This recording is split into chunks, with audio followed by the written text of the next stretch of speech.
Kelas dalam programming itu seperti blueprint ketika orang bikin rumah. Blueprint ini bisa membuat lebih dari satu rumah, satu blueprint untuk banyak rumah. Blueprintnya itu kelasnya, sedangkan rumah-rumahnya itu objeknya. Pada contoh ngodingnya itu seperti ini. Pertama kita buat dulu satu kelas. Kalau di Python buat kelas dengan perintah kelas. Terus kita bikin konstruktornya dengan perintah init. Konstruktor ini berfungsi sebagai pembuat rumahnya. Di dalam konstruktor kita mendefinisikan rumahnya akan seperti apa. Di sini rumahnya memiliki variabel alamat, kamar, dan juga penghuni, informasi siapa saja yang menghuni di dalamnya.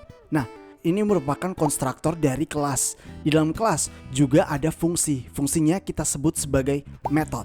Method ini seperti fungsi pada umumnya. Dia bertugas untuk mengolah data, menampilkan hasil, pokoknya membuat kelasnya menjadi dinamis. Contohnya di sini, metodenya itu tambah orang. Jadi kalau misalnya kita jalankan kode ini, maka dia akan memasukkan nama-nama orang ke dalam suatu rumah yang nanti kita buat sebentar. Terus kita bikin satu metode lagi untuk menampilkan informasi tentang rumah-rumah tersebut, yang ketika dipanggil dia akan menampilkan informasi rumah tersebut memiliki berapa kamar dan dihuni oleh siapa-siapa saja. Oke, sekarang waktunya kita membuat rumah-rumah tersebut. Kita bisa buat rumah satu, terus kita panggil kelasnya yaitu rumah, dan kita masukkan informasi yang diminta. Informasinya adalah alamat dan jumlah kamarnya.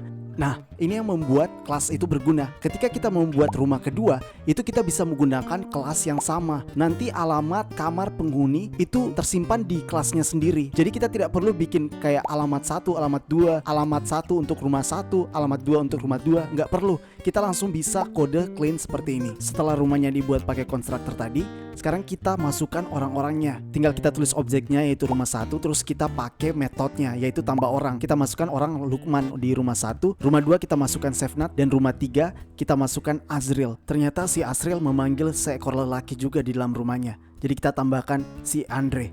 Jadi Azril dan Andre hidup bersama-sama di rumah yang sama.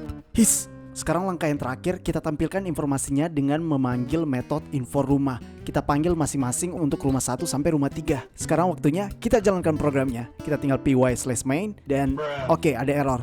Oh iya, karena kita gunakan operator tambah dalam printnya, kita harus mengkonvert variabel-variabelnya yang non-string ke dalam string.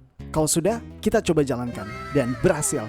Kita lihat kalau di sini mereka masuk ke rumahnya masing-masing, dan di sini informasi mereka di print, di mana rumah pertama memiliki 3 kamar dihuni oleh Lukman, rumah kedua 1 kamar dihuni oleh Sefnat, dan rumah ketiga 4 kamar dihuni oleh Andre dan Azril.